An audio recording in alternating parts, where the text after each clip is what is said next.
ചൈനയിലെ ബുള്ളറ്റ് ട്രെയിനിൻ്റെ executive luxury class ക്യാബിനുകളാണ് നിങ്ങൾ ഈ കണ്ടുകൊണ്ടിരിക്കുന്നത്. ഇതുപോലെ ഓരോരുത്തർക്കും പ്രത്യേകം ക്യാബിനുകളായിട്ടാണ് ഇവിടെ കൊടുത്തിട്ടുള്ളത്. അപ്പോൾ കൂടുതൽ ചൈനയിലെ ട്രെയിൻ യാത്രയുടെ വിശേഷങ്ങളും കാഴ്ചകളും ഒക്കെ നിങ്ങളെ ഞാൻ കാണിച്ചു തരാം. വരൂ എൻ്റെ കൂടെ. ഹലോ, എല്ലാവർക്കും ചൈനയിലെ പുതിയ വിശേഷങ്ങളിലോട്ട് സ്വാഗതം. അപ്പോൾ ഇന്നത്തെ വീഡിയോയിലൂടെ ഞാൻ നിങ്ങളുമായിട്ട് പങ്കുവയ്ക്കാൻ ആഗ്രഹിക്കുന്നത് ഇന്നത്തെ എൻ്റെ ഒരു ട്രെയിൻ യാത്രയും അതിൽ കണ്ട കുറേ കാഴ്ചകളും വിശേഷങ്ങളൊക്കെയാണ്. അപ്പോൾ ഞങ്ങൾ വീട്ടിൽ നിന്നിറങ്ങി റെയിൽവേ സ്റ്റേഷനിലോട്ട് പോയിക്കൊണ്ടിരിക്കുകയാണ്. ഹസ്ബൻഡ് എന്നെ റെയിൽവേ സ്റ്റേഷനിലാക്കി തരാമെന്ന് പറഞ്ഞിട്ടുണ്ട്. ഞാനൊരു എക്സിബിഷൻ അറ്റൻഡ് ചെയ്യാൻ വേണ്ടിയാണ് പോകുന്നത്. അതുകൊണ്ട് ഹസ്ബൻഡ് ഒന്നും വരുന്നില്ല, ഞാൻ തനിച്ചേ ഉള്ളൂ. അപ്പോൾ ശരിക്കും പറഞ്ഞിട്ടുണ്ടെങ്കിൽ വീട്ടിൽ നിന്നും 15 മിനിറ്റാണ് റെയിൽവേ സ്റ്റേഷനിലോട്ട് ഉള്ളത്. ഈ കാണുന്ന ബിൽഡിങ്ങുകളൊന്നും ഒരു കുറച്ച് നാൾ മുന്നേ ഞങ്ങളിവിടെ വന്നപ്പോൾ ഈ ബിൽഡിങ്ങുകളൊന്നും ഉണ്ടായിരുന്നില്ല കേട്ടോ. എത്ര വേഗത്തിലാണ് ഒരു വലിയ ബിൽഡിങ്ങുകളൊക്കെ ഉണ്ടായി വരുന്നതെന്നറിയോ. ശരിക്കും ഓരോ ദിവസവും ചൈന മാറിക്കൊണ്ടേയിരിക്കുന്നതെന്ന് പറയുന്നത് അക്ഷരാർത്ഥത്തിൽ ശരി തന്നെയാണ്. ഞങ്ങളുടെ അനുഭവമാണ്. ഞങ്ങൾ ഏകദേശം റെയിൽവേ സ്റ്റേഷനിലെത്തി. ഹസ്ബൻഡ് എന്നെ അവിടെ വിട്ടിട്ട് പോയി. അപ്പോൾ ഞാൻ സ്റ്റേഷൻ്റെ ഉള്ളിലോട്ട് പോയിക്കൊണ്ടിരിക്കുകയാണ്. ചൈനയിലെ റെയിൽവേ സ്റ്റേഷൻ്റെ ഉള്ളിലോട്ട് കിടക്കണമെന്നുണ്ടെങ്കിൽ നമ്മൾ എയർപോർട്ടിൽ ചെയ്യുന്നത് പോലെ തന്നെയാണ് സെക്യൂരിറ്റി ചെക്കിങ്ങും ബാഗേജ് ചെക്കിങ്ങും അതുപോലെ പാസ്പോർട്ടും കാണിച്ച് കൊടുത്തിട്ടാണ് നമ്മൾ ഉള്ളിലോട്ട് കയറുന്നത്. സെയിം എങ്ങനെയാണോ ഒരു എയർപോർട്ട് അതുപോലെ തന്നെയാണ് ചൈനയിലെ എല്ലാ റെയിൽവേ സ്റ്റേഷനുകളും. ഇവിടെ ഇതുപോലെ ബോർഡിൽ നമ്മൾ പോകേണ്ട ട്രെയിനിൻ്റെ നമ്പേഴ്സൊക്കെ ഡിസ്പ്ലേ ചെയ്ത് വെച്ചിട്ടുണ്ടാകും. ഇവിടെ എയർപോർട്ടിൽ കാണുന്നത് പോലെ തന്നെ മസാജിങ് ചെയറുകളുണ്ടാകും. നമ്മൾക്ക് QR കോഡ് സ്കാൻ ചെയ്തിട്ട് നമുക്ക് മസാജ് ചെയ്യണമെന്നെങ്കിൽ 5 RMB കൊടുത്താൽ നമുക്കവിടെ മസാജ് ചെയ്ത് അവിടെ ടൈം സ്പെൻഡ് ചെയ്യാൻ വേണ്ടി പറ്റും. രാവിലെ 8 മണിയുടെ ട്രെയിനാണ് ഞാൻ ബുക്ക് ചെയ്തത്. എന്നിരുന്നാൽ പോലും എയർപോർട്ടിൽ വന്നപ്പോൾ ഇതുപോലെ നല്ല തിരക്കുണ്ടായിരുന്നു കേട്ടോ. ഇവിടുന്ന് നമ്മുടെ ട്രെയിനിൻ്റെ സമയമാകുമ്പോഴാണ് നമ്മളെ ഇവർ പാസ്പോർട്ടൊക്കെ ചെക്ക് ചെയ്തതിന് ശേഷം ഇതുപോലെ മേലോട്ട് കടത്തി വിടുകയുള്ളൂ. മേലെ പോയിട്ട് നമുക്ക് ട്രെയിനിൽ കയറാം. അങ്ങനെ എൻ്റെ ട്രെയിന് എവിടെയാണ് നിൽക്കുന്നതെന്നൊക്കെ കണ്ടുപിടിച്ച് ഞാൻ അങ്ങോട്ട് നടന്നുകൊണ്ടിരിക്കുകയാണ്. അല്പസമയത്തിനുള്ളിൽ ട്രെയിൻ അവിടെ എത്തിയിട്ടുണ്ട്. അപ്പോൾ നമുക്കിനി ട്രെയിനിൻ്റെ ഉള്ളിൽ കയറിയിട്ട് ട്രെയിനിൻ്റെ ഉള്ളിലെ സൗകര്യങ്ങളും കാര്യങ്ങളൊക്കെ നിങ്ങളെ കാണിച്ചു തരാം. അതുപോലെ തന്നെ ചൈനയിലെ ട്രെയിനുകൾ എപ്പോഴും കറക്റ്റ് സമയത്തിന് വരുന്നതായിരിക്കും. 1 മിനിറ്റ് പോലും അങ്ങോട്ടോ ഇങ്ങോട്ടോ ഒരിക്കലും ലേറ്റ് ആവാറില്ല. എപ്പോഴും കറക്റ്റ് സമയത്തിന് തന്നെ വരും. അങ്ങനെ എന്തായാലും ഞാൻ ഡോർ ഓപ്പൺ ചെയ്യാൻ വേണ്ടി അവിടെ വെയിറ്റ് ചെയ്തുകൊണ്ടിരിക്കുകയാണ്. കുറച്ച് ചൈനക്കാരൊക്കെ ഉണ്ട്. ഡോർ ഓപ്പൺ ചെയ്തു. എന്തായാലും നമുക്ക് ഉള്ളിൽ പോയിട്ട് ഉള്ളിലെ വിശേഷങ്ങളൊക്കെ കാണാം. ഞാനും ഉള്ളിലോട്ട് നടന്നുകൊണ്ടിരിക്കുകയാണ്. അപ്പോൾ എൻ്റെ സീറ്റ് എവിടെയാണെന്ന് നമുക്ക് ഒന്ന് പോയിട്ട് കണ്ടുപിടിക്കാം കേട്ടോ. ട്രെയിനിൻ്റെ ഉള്ളിൽ നിങ്ങൾ കണ്ടില്ലേ, ശരിക്കും ഫ്ലൈറ്റിൻ്റെ ഉള്ളിൽ പോലെ തന്നെയാണ് കേട്ടോ. ട്രെയിനിൻ്റെ ഉള്ളിൽ നല്ല നീറ്റ് ആൻഡ് ക്ലീൻ ആയിരിക്കും. പിന്നെ ഫുഡ് വേണമെങ്കിൽ മേടിക്കാനുള്ള സൗകര്യങ്ങളുണ്ട്. പിന്നെ നമ്മുടെ ഫ്ലൈറ്റിൻ്റെ ഉള്ളിൽ എയർ ഹോസ്റ്റസ്സുമാർ കൊണ്ടുവരുന്നത് പോലെ തന്നെ ട്രെയിനിൻ്റെ ഉള്ളിലും ഫുഡൊക്കെ അവരിങ്ങനെ യൂണിഫോമൊക്കെ ഇട്ടിട്ട് കൊണ്ടുവന്ന് തരും. നല്ല നീറ്റ് ആൻഡ് ക്ലീൻ ആയിട്ടായിരിക്കും എല്ലാ സ്ഥലങ്ങളും. അങ്ങനെ ഞാനും ട്രെയിനിൻ്റെ ഉള്ളിൽ കയറി എൻ്റെ സീറ്റ് കണ്ടുപിടിച്ച് ഞാനവിടെ ഇരുന്നു. കുറേ ആൾക്കാരൊക്കെ വന്നുകൊണ്ടിരിക്കുന്നുണ്ട്. അപ്പോൾ എനിക്ക് എൻ്റെ അടുത്ത് ഇരിക്കാൻ കൂട്ടായിട്ട് കിട്ടിയ ഒരു ചൈനക്കാരനെയാണ്. എനിക്ക് ഒരുപാട് ദൂരമൊന്നും ഇല്ല കേട്ടോ, ചെറിയ യാത്ര മാത്രമേ ഉള്ളൂ. 19 മിനിറ്റ് മാത്രമേ എൻ്റെ യാത്രയിൽ ഉണ്ടായിരുന്നുള്ളൂ എനിക്ക്.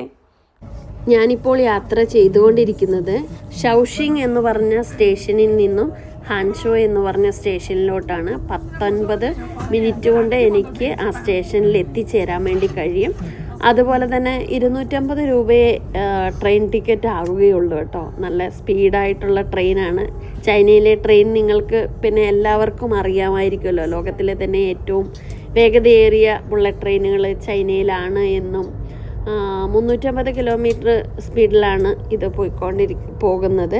അതുപോലെ തന്നെ ഷാങ്ഹായിൽ വളരെ വേഗതയേറിയ ട്രെയിനുകൾ വേറെയുമുണ്ട്. ഷാങ്ഹായിലുള്ള ട്രെയിനിൻ്റെ സ്പീഡ് 430 മുതൽ 460 വരെ km/h സ്പീഡിൽ ഓടാൻ പറ്റുന്ന ട്രെയിനുകളുണ്ട്. ഇത് ട്രെയിനിൽ നിന്നും പുറത്തോട്ടുള്ള ഒരു കാഴ്ചയാണ്. നിങ്ങൾ നോക്കിക്കേ, ചൈനയുടെ എല്ലാ ഭാഗങ്ങളും നിങ്ങൾക്ക് ഇതിലൂടെ കാണുവാൻ കഴിയും. ശരിക്കും പറഞ്ഞാൽ അതിമനോഹരമായ കാഴ്ചകളാണല്ലേ. അങ്ങനെ ഞാൻ ട്രെയിനിൽ യാത്ര ചെയ്യുമ്പോൾ എൻ്റെ അടുത്തിരുന്ന അദ്ദേഹം എൻ്റെ അടുത്ത് ചോദിച്ചു ഇന്ത്യയെക്കുറിച്ചും ഇന്ത്യയിലെ ട്രെയിനിനെ കുറിച്ചും. നിങ്ങളുടെ നാട്ടിൽ ഇങ്ങനെയാണോ, എത്ര കിലോമീറ്റർ സ്പീഡിൽ ഓടും നിങ്ങളുടെ നാട്ടിലെ ട്രെയിൻ എന്നൊക്കെ ചോദിച്ച് അദ്ദേഹം അറിയാനുള്ള ആകാംക്ഷ കൊണ്ട് കുറേ കാര്യങ്ങളിങ്ങനെ എന്നോട് ചോദിക്കുകയുണ്ടായി. ഞാൻ കുറച്ച് കാര്യങ്ങൾക്കൊക്കെ മറുപടി കൊടുത്തു. ചൈനീസിലാണ് അദ്ദേഹം എല്ലാം ചോദിച്ചത്. അപ്പോൾ എല്ലാ കാര്യങ്ങളും നമുക്ക് ചൈനീസിൽ മറുപടി പറയാൻ പറ്റത്തില്ലല്ലോ, കാരണം അറിയത്തില്ലാത്തത് കൊണ്ടാണ് കേട്ടോ, വേറൊന്നുമില്ല. അത്ര കൃത്യമായിട്ടൊന്നും ചൈനീസ് പറയാൻ വേണ്ടി പറ്റത്തില്ല. ഇത് നോക്കിക്കേ, അങ്ങനെ അതിമനോഹരമായ ചൈനയിലെ കാഴ്ചകൾ കണ്ട് സമയം പോയത് ശരിക്കും പറഞ്ഞറിഞ്ഞില്ല. തനിച്ചുള്ളെങ്കിലും ഒരു കുഴപ്പമൊന്നുമില്ല. ഇതുപോലത്തെ കാഴ്ചകളൊക്കെ കണ്ടുപോകാൻ വേണ്ടി തനിച്ചുള്ളപ്പോൾ നമുക്ക് ഒരുപാട് കാര്യങ്ങൾ കാണാൻ പറ്റുമല്ലോ. പുറത്തെ കാഴ്ചകളൊക്കെ എൻജോയ് ചെയ്ത് ഇങ്ങനെ ചിന്തിച്ച് ഇരിക്കാൻ വേണ്ടി പറ്റും. എനിക്ക് ഒരുപാട് ഇഷ്ടമാണ് ഇങ്ങനെ യാത്ര പോകുന്നതും കുറേ സ്ഥലങ്ങളൊക്കെ ഇങ്ങനെ കാണുന്നതൊക്കെ. അപ്പോൾ ഞാൻ പറഞ്ഞല്ലോ, ഞാനൊരു എക്സിബിഷൻ അറ്റൻഡ് ചെയ്യാൻ വേണ്ടിയാണ് പോയിക്കൊണ്ടിരിക്കുന്നത്. അവിടെ എന്തൊക്കെയാണ് കാണാനുള്ളതെന്നൊക്കെ ഞാൻ പോകുന്ന വഴിയെ നിങ്ങളെ കാണിച്ചു തരാം. ഹാൻജോ എന്ന് പറഞ്ഞ സ്ഥലത്തോട്ടാണ്. അതുപോലെ ഇവിടുത്തെ മറ്റൊരു കാര്യം എന്തെന്ന് വെച്ചിട്ടുണ്ടെങ്കിൽ, എൻ്റെ ഒരു ഫ്രണ്ട് ഇവിടെ നിന്ന് ഒരു ലോങ് ട്രിപ്പിന് പോകുമായിരുന്നു. ആ സമയത്ത് ഇവരുടെ കയ്യിലുണ്ടായിരുന്ന ബാഗ് റെയിൽവേ സ്റ്റേഷനിൽ എവിടെയോ വെച്ചിട്ട് മറന്നുപോയിട്ടോ. അതിനുശേഷം ട്രെയിൻ കയറി കഴിഞ്ഞപ്പോൾ നോക്കുമ്പോൾ ബാഗ് കാണുന്നില്ല. അപ്പോൾ അവർ പറഞ്ഞു, ഉടനെ ഉള്ള ട്രെയിനിൻ്റെ ഉള്ളിലുണ്ടായിരുന്ന സ്റ്റാഫിൻ്റെ അടുത്ത് പറഞ്ഞു, എൻ്റെ ബാഗ് ഇങ്ങനെ മിസ്സിങ് ആണ് എന്ന് പറഞ്ഞപ്പോൾ അവരുടൻ തന്നെ ഇമ്മീഡിയറ്റ്ലി, മൊത്തം ക്യാമറയാണല്ലോ റെയിൽവേ സ്റ്റേഷൻ്റെ ഉള്ളിൽ, ഫുള്ള് ക്യാമറകളുണ്ടല്ലോ, അവിടുന്ന് ഉടനെ തന്നെ അവർ നോക്കി. ക്യാമറ നോക്കിയതിന് ശേഷം ഒരാൾ ഇങ്ങനെ ബാഗ് മാറിപ്പോയതാണ്. ബാഗ് മാറി എടുത്ത് വേറൊരാളത് എടുത്തിട്ട് പോകുന്നത് കണ്ടെന്ന് പറഞ്ഞു. അപ്പോൾ ഉടനെ അവരെ ട്രാക്ക് ചെയ്ത്, ശരിക്കും പറഞ്ഞാൽ ഈ ആൾ ആ ലക്ഷ്യസ്ഥാനത്ത് എത്തുന്നതിന് മുമ്പേ അവരുടെ ബാഗ് റെയിൽവേ ഇവരെ ഏൽപ്പിച്ചെന്നുള്ളതാണ്. എത്ര ഫാസ്റ്റായിട്ടാണ് ഇവിടെ കാര്യങ്ങൾ നടക്കുന്നതെന്ന് നിങ്ങൾ നോക്കിയേ. കാരണം ക്യാമറ ഉള്ളത് കൊണ്ടാണ് കേട്ടോ. ഇതാ അവിടെ ഫുഡൊക്കെ കൊണ്ടുവന്ന് ആൾക്കാർ വരുന്നുണ്ട് അതിൻ്റെ ഇടയിൽ കൂടെ കേട്ടോ. അപ്പോൾ ഞാനിപ്പോൾ എത്തിയിട്ടുള്ളത് ഹാൻജോ നഗരത്തിലാണ്. അപ്പോൾ എനിക്ക് ഇറങ്ങാൻ സമയമായി, അനൗൺസ് ചെയ്യുന്നുണ്ട് ഹാൻജോ എത്താനായിക്കൊണ്ടിരിക്കുന്നു എന്ന്. അപ്പോൾ ഓപ്പോസിറ്റ് സൈഡിൽ ഒരു ട്രെയിൻ വന്നുകൊണ്ടിരിക്കുന്നു. അത് നോക്കിയേ, പാലങ്ങളൊക്കെ നോക്കിക്കേ, പാലത്തിൽ കൂടെ വണ്ടികളൊക്കെ പോകുന്നതൊക്കെ നിങ്ങൾക്ക് കാണാമല്ലോ അല്ലേ. ഇവിടെ നിന്നുള്ളൊരു കാഴ്ചയാണ്. അങ്ങനെ ഇത് വലിയൊരു പാലം കേട്ടോ. ഇവിടെ ലേക്കാണ്, അപ്പുറത്ത് വലിയൊരു ലേക്കിൻ്റെ മേലെ കൂടെയുള്ളൊരു പാലമാണ്. വലിയ പാലമാണ്. നോക്കി എത്ര ദൂരമാണ് ഈ പാലം. നോക്കി, ഈ പാലത്തിൻ്റെ മേലെ കൂടെ പോയിട്ടുള്ള വീഡിയോ ഞാൻ കാറിൽ പോയപ്പോൾ ഇട്ടിട്ടുണ്ട്. നിങ്ങൾ കണ്ടു കാണുമെന്ന് വിചാരിക്കുന്നു. കാണാത്തവരൊന്ന് പോയി കണ്ടു നോക്കട്ടോ. വെസ്റ്റ് ലേക്ക് എന്ന് പറഞ്ഞ ഒരു ലേക്കിൻ്റെ മേലെ കൂടെയുള്ളൊരു പാലമാണിത്. എത്ര ദൂരമാണ് ഈ പാലം. നോക്കി ഉണ്ടോ, എത്ര വലിയ പാലമാണെന്ന് നോക്കി. ശരിക്കും നിങ്ങൾക്ക് കാണാൻ കഴിയുമെന്ന് വിചാരിക്കുന്നു. ഹാൻജോ നഗരത്തിലോട്ടെത്തിക്കൊണ്ടിരിക്കുന്ന കാഴ്ചയാണ് നിങ്ങളിപ്പോൾ കണ്ടുകൊണ്ടിരിക്കുന്നത്. ഇതാണ് ചൈനയുടെ. ഈ ട്രെയിനിലൊക്കെ യാത്ര ചെയ്യുമ്പോൾ ഒരുപാട് കാഴ്ചകൾ നമുക്ക് കാണാൻ പറ്റുമല്ലോ. ഫാസ്റ്റായിട്ട് പോകുന്നതുകൊണ്ട് തന്നെ എല്ലാം നിങ്ങളെ എനിക്ക് കാണിച്ചു തരാൻ പറ്റും തോന്നുന്നു. നിങ്ങൾക്ക് ചൈനയെക്കുറിച്ച് കൂടുതൽ വിവരങ്ങൾ അറിയാൻ ആഗ്രഹമുണ്ടെങ്കിൽ നിങ്ങൾ എൻ്റെ ചാനൽ കാണുക, സബ്സ്ക്രൈബ് ചെയ്യുക, കൂടെ ചേരുക. വേറെ ഒരു ട്രെയിൻ അതിൽ കൂടെ പോയിക്കൊണ്ടിരിക്കുന്നുണ്ട്. അങ്ങനെ ഞാൻ അവിടെ നിന്ന് എഴുന്നേറ്റിരുന്നു. എല്ലാവരും എത്ര സൈലൻ്റ് ആയിട്ടാണ് ഇരിക്കുന്നതെന്ന് നോക്കി. ഒരു കലവില സൗണ്ട് ഒന്നുമില്ല. ഫ്ലൈറ്റിലേതുപോലെ തന്നെയായിരിക്കും കേട്ടോ. ആരും അങ്ങനെ ഒച്ചപ്പാടും ബഹളമൊന്നും ഉണ്ടാക്കില്ല. എല്ലാവരും എണീച്ചു. അങ്ങനെ ഞാൻ ഹാൻജോ റെയിൽവേ സ്റ്റേഷനിൽ ഇറങ്ങി അവിടെ നിന്ന് പുറത്തോട്ട് പോവുകയാണ്. ആ സ്റ്റേഷനും ഭയങ്കര വലിയ സ്റ്റേഷനാണ് കേട്ടോ. അവിടെയും മൊത്തം എയർപോർട്ട് പോലെ തന്നെ. ശരിക്കും എയർപോർട്ടല്ല എന്ന് പറയത്തില്ല. ചൈനയിലെ ഏത് സ്റ്റേഷനിൽ പോയാലും എയർപോർട്ട് പോലെ തന്നെയാണ്. നമുക്ക് കണ്ടുപിടിക്കാനൊക്കെ കുറച്ചൊരു ബുദ്ധിമുട്ടുണ്ട്, എന്നാലും കുഴപ്പമില്ല. എല്ലായിടത്തും അവർ എല്ലാം കറക്റ്റായിട്ട് എഴുതിയൊക്കെ വെച്ചിട്ടുണ്ട്. അതുകൊണ്ട് നമുക്ക് കണ്ടുപിടിക്കാനൊന്നും വലിയൊരു പ്രശ്നമൊന്നുമില്ല. അവിടുന്ന് ഞാനിങ്ങനെ ടാക്സി, ഇവിടെ ദീദി എന്ന് പറഞ്ഞ ഒരു ആപ്പുണ്ട്, ആപ്പ് വഴി നമുക്ക് ബുക്ക് ചെയ്തിട്ടുണ്ടെങ്കിൽ നമുക്ക് ടാക്സി കിട്ടും. അങ്ങനെ ദീദി ബുക്ക് ചെയ്തിട്ട് പുറത്തോട്ട് ഇറങ്ങി പോയിക്കൊണ്ടിരിക്കുക. അതാ അവിടെ പോലീസ് സദാസമയം ഇങ്ങനെ റെഡി ആയിട്ട് നിൽക്കുന്നുണ്ട്. അങ്ങനെ ഞാൻ പുറത്തോട്ട് ഇറങ്ങുമ്പോൾ റെയിൽവേ സ്റ്റേഷൻ്റെ പുറത്ത് ഇതുപോലെ അമ്മച്ചിമാർ കണ്ടില്ലേ, എക്സസൈസ് ചെയ്തുകൊണ്ടിരിക്കുന്നു. എവിടെയാണേലും ഇവർ എക്സസൈസ് ചെയ്യും കേട്ടോ, റെയിൽവേ സ്റ്റേഷനാണേലും വേണ്ടില്ല. അങ്ങനെ ടാക്സി കിട്ടണമെങ്കിൽ ഇതുപോലെ മേലോട്ട് കയറിപ്പോണം. അങ്ങനെ മേലോട്ട് കയറിപ്പോയി അവിടെ ഫൈനലി കണ്ടുപിടിച്ച് ടാക്സിക്കാരൻ്റെ കൂടെ കയറി യാത്ര ചെയ്തുകൊണ്ടിരിക്കുക. ഇതാണ് ഞങ്ങളുടെ ടാക്സിക്കാരൻ. അങ്ങനെ ഞങ്ങളെ ഹാൻജോയ് റെയിൽവേ സ്റ്റേഷനിൽ ഇറങ്ങിയിട്ട് ഫെയർ നടക്കുന്ന സ്ഥലത്തോട്ട് പോയിക്കൊണ്ടിരിക്കുകയാണ് കേട്ടോ. അപ്പോൾ അവിടുത്തെ കുറച്ച് കാഴ്ചകൾ കാണാം. ഇതാണ് ഹാൻജോ നഗരം. ശരിക്കും പറഞ്ഞാൽ ചൈനയിലെ റോഡുകളും തെരുവുകളൊക്കെ കാണേണ്ട കാഴ്ച തന്നെയാണ് കേട്ടോ. നിങ്ങൾ നോക്കിക്കേ എത്രത്തോളം പാലങ്ങളും എങ്ങനെയാണ് വണ്ടികൾ പോകുന്നതെന്ന്. ഒരു ട്രാഫിക്ക് നോക്കിക്കേ, അതെല്ലാം ഒരേ രീതിയിൽ ഇങ്ങനെ ഒഴുകിക്കൊണ്ടേയിരിക്കുക ഇരു സ്ഥലങ്ങളിലും. ഞാൻ നേരത്തെയുള്ള വീഡിയോകളിൽ നിങ്ങൾ കണ്ടിട്ടുണ്ടാവും, ഞാൻ താമസിക്കുന്ന സ്ഥലത്തെ റോഡിൻ്റെ സൈഡിലെല്ലാം മരങ്ങളൊക്കെ നട്ടുപിടിപ്പിച്ചുള്ള കാഴ്ചകൾ നിങ്ങളെ കാണിച്ചിട്ടുണ്ട്. ഇത് ഞാൻ വേറൊരു നഗരത്തിലാണുള്ളത്. ആ നഗരം നിങ്ങൾ നോക്കിക്കേ, ആ നഗരത്തിലും അതുപോലെ തന്നെ റോഡിൻ്റെ ഇരുവശങ്ങളിലും മരങ്ങളൊക്കെ നട്ടുപിടിപ്പിച്ചുകൊണ്ടിരിക്കുന്നുണ്ട്. ഒരു സ്ഥലത്ത് മാത്രമല്ല കേട്ടോ, എല്ലാ സ്ഥലങ്ങളും ഇതുപോലെ തന്നെയാണ് ഇവർ മെയിൻറ്റെയിൻ ചെയ്യുന്നത്. എല്ലാ സ്ഥലത്തും ഇതുപോലെ റോഡിൻ്റെ ഇരുവശങ്ങളിലും മരങ്ങൾ നട്ടുപിടിപ്പിച്ചും ചെടികൾ വെച്ച് പിടിപ്പിച്ചും നീറ്റ് ആൻഡ് ക്ലീൻ ആയിട്ടുള്ള, നിങ്ങൾ നോക്കി ഏതെങ്കിലും സ്ഥലം നിങ്ങൾ വൃത്തികേടായിട്ട് കണ്ടിട്ടുണ്ടോ? എല്ലാ സ്ഥലങ്ങളും ഇതുപോലെ ഒരു ചൈനയുടെ ഒരു മുഖമുദ്ര പോലെ എനിക്ക് തോന്നാറുണ്ട്. അത് ഏത് സ്ഥലത്ത് യാത്ര ചെയ്താലും, ഒരു സ്ഥലത്ത് മാത്രമല്ല കേട്ടോ. പലരും പറയും നിങ്ങൾ ടൗണിലായതുകൊണ്ടാണ്, നിങ്ങൾ അവിടെ മാത്രമേ കാണുന്നുള്ളൂ എന്ന്. ഇതിപ്പോൾ നിങ്ങൾ കണ്ടില്ലേ, എത്ര ദൂരം യാത്ര ചെയ്ത് ഞാൻ വേറൊരു സിറ്റിയിൽ എത്തിയിട്ടുള്ളതാണ്. അപ്പോൾ ആ സിറ്റി നോക്കുമ്പോഴും ആ സിറ്റിയിൽ ഇതുപോലെ ക്ലീനാണ്. പിന്നെ ചൈന കണ്ട എല്ലാവർക്കും അറിയാമായിരിക്കും ചൈന എത്രത്തോളം നീറ്റ് ആൻഡ് ക്ലീൻ ആണെന്നുള്ളത്. അതാണ് കേട്ടോ ചൈനയുടെ ഏറ്റവും വലിയൊരു പ്രത്യേകതയായിട്ട് തോന്നുന്നത്. ഞാൻ കഴിഞ്ഞ ദിവസം ഒരു വീഡിയോ ഇട്ടായിരുന്നു ചൈനയിലെ റോഡ് ക്ലീൻ ചെയ്യുന്നതിൻ്റെ ഒരു ഷോർട്ട് വീഡിയോ.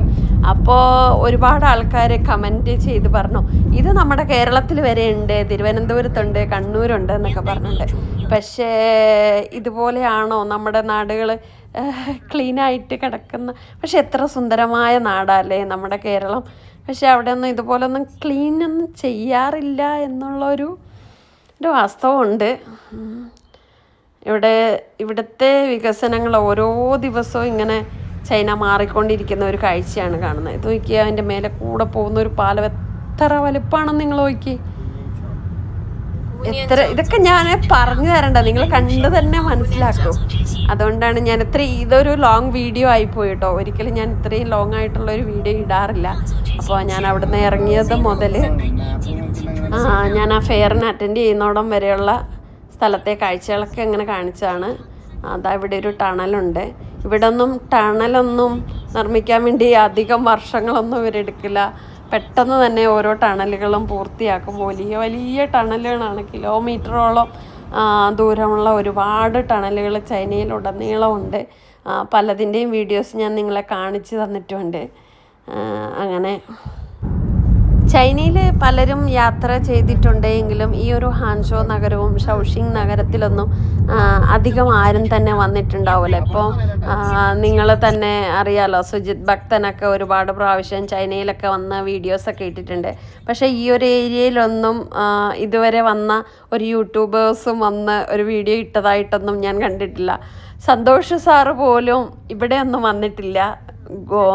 ഗോൻസോ എന്ന് പറഞ്ഞ വേറൊരു നഗരത്തിലാണ് വന്നത്. അത് ഞങ്ങൾ താമസിക്കുന്ന ഇതിൽ നിന്നൊക്കെ ഒരുപാട് ദൂരം 1500 കിലോമീറ്ററൊക്കെ ദൂരമുള്ള നഗരത്തിലാണ് അവരൊക്കെ വന്നിട്ടുള്ളത്. എല്ലാവരും തന്നെ അങ്ങനെ അവിടെ വന്ന ഈ ഹാൻജോ നഗരത്തിലും ഞങ്ങൾ താമസിക്കുന്ന നഗരത്തിലൊന്നും ആരും തന്നെ വന്നിട്ടില്ലാത്തൊരു നഗരമാണ്. അവിടുത്തെ കാഴ്ചകളുമായി ഞാൻ നിങ്ങളുടെ കൂടെ ഉണ്ടാവും എപ്പോഴും. അപ്പോൾ അത് നോക്കിയേ ചെടികളൊക്കെ നട്ട് പൂക്കളൊക്കെ എല്ലാ സ്ഥലത്തും ഇങ്ങനെയാട്ടോ. പൂക്കളൊക്കെ ഇങ്ങനെ നട്ട് വെച്ചിട്ടുണ്ടാവും റോഡിൻ്റെ എല്ലാ സ്ഥലങ്ങളിലും. എത്ര മനോഹരമായ കാഴ്ചയല്ലേ ശരിക്കും പറഞ്ഞാൽ. ഇതിലൂടെയൊക്കെ നമ്മൾ നടന്നാൽ പോലും നമുക്ക് മടുക്കൊന്നുമില്ല. എത്ര ദൂരം വേണേലും നമുക്ക് നടക്കാൻ പറ്റും. ഏകദേശം ഞാൻ അവിടെ എത്താൻ വേണ്ടി ആയിട്ടുണ്ടെന്ന് തോന്നുന്നു. ഇതിന് മുന്നേ ഞാനിവിടെ ഒരുപാട് ഫെയർ അറ്റൻഡ് ചെയ്യാൻ വേണ്ടി വന്നിട്ടുണ്ട്. അങ്ങനെ ഞാൻ ആ എക്സിബിഷൻ നടക്കുന്ന ആ സ്റ്റേഡിയത്തിൻ്റെ അവിടെ എത്തിയിട്ടോ. ഇത് നോക്കിക്കേ, ഇത് ഹാൻചോയിലെ ഒരു പ്രധാനപ്പെട്ട സ്ഥലമാണിത്. അപ്പോൾ ഡ്രൈവർ ഞങ്ങളെ ഉള്ളിലോട്ട് കൊണ്ടുപോയി വിട്ടു. അപ്പോൾ അവിടുന്ന് ഇനി എക്സിബിഷൻ്റെ ഉള്ളിലെ കുറച്ച് കാഴ്ചകൾ കാണിച്ചു തരാം. ഇത് നോക്കിക്കേ, കാല് വയ്യാത്ത അയാൾ വീൽ ചെയറിൽ എക്സിബിഷൻ അറ്റൻഡ് ചെയ്യാൻ വേണ്ടി വന്ന് എക്സിബിഷൻ്റെ ഉള്ളിൽ കൂടെ നടന്നുകൊണ്ടിരിക്കുന്ന കാഴ്ചയാണ്. എക്സിബിഷന് വന്നപ്പോൾ ഞാൻ ഉദ്ദേശിച്ച സാധനങ്ങളൊന്നും അല്ലായിരുന്നു. വണ്ടികൾ, എല്ലാ വാഹനങ്ങളുടെയും സ്പെയർ പാർട്സ് ഉണ്ടാക്കുന്ന ആൾക്കാർ അവരുടെ പ്രൊഡക്റ്റ് ഇവിടെ കൊണ്ടുപോയി ഡിസ്പ്ലേ ചെയ്ത് വെച്ചിട്ടുണ്ട്. അപ്പോൾ നമുക്ക് ഈ സാധനങ്ങളൊക്കെ വേണമെന്നുണ്ടെങ്കിൽ ഇവരെല്ലാം ഉണ്ടാക്കുന്ന ആൾക്കാരാട്ടോ, കമ്പനിക്കാരാണ്. അപ്പോൾ അവരുടെ കമ്പനിക്ക് ഡയറക്റ്റായിട്ട് നമുക്ക് ഓർഡർ കൊടുക്കാൻ പറ്റും. അപ്പോൾ അവരവരുടെ പ്രൊഡക്റ്റ് എല്ലാം കൊണ്ടുവന്ന് വെച്ചിട്ടുണ്ട്. എല്ലാ പാർട്സുകളും ഉള്ള മാനുഫാക്ചേഴ്സ് ഉണ്ടായിരുന്നു ഇവിടെ. വണ്ടിയുടെ പോർഷയുടെ മുതൽ എല്ലാ കാറുകളുടെയും പാർട്സുകൾ എല്ലാം ഓരോന്നോരോന്നായിട്ട് ഇവിടെ വെച്ചിട്ടുണ്ടായിരുന്നു. അതായതുകൊണ്ട് എനിക്ക് വലിയൊരു ഇൻട്രസ്റ്റ് തോന്നിയില്ല. കാരണം കാറുകളുടെ പാർട്സുകളെക്കുറിച്ച് എനിക്കത്ര വലിയൊരു ധാരണയില്ലായിരുന്നല്ലോ. അതുകൊണ്ട് ഞാൻ എന്തായാലും കുറേ നേരം അവിടെ എല്ലാം കറങ്ങി. ടയറൊക്കെ ഉണ്ട് കേട്ടോ, എല്ലാം ഉണ്ടായിരുന്നു. അപ്പോൾ എല്ലാ സപ്ലയേഴ്സിൻ്റെ നമ്മൾ കോണ്ടാക്റ്റ് ഡീറ്റെയിലൊക്കെ എടുത്ത് കുറേ നേരം അവിടെ നടന്ന് എന്തൊക്കെ പ്രൊഡക്റ്റുകളാണ് ഉള്ളതെന്നൊക്കെ കണ്ടുപിടിച്ച്, ഇത് കണ്ടോ വണ്ടി കഴുകുന്നതൊക്കെ ആയിട്ടുള്ള സാധനങ്ങൾ. അപ്പോൾ പുതിയ കുറേ സാധനങ്ങളൊക്കെ കാണാൻ പറ്റി കേട്ടോ.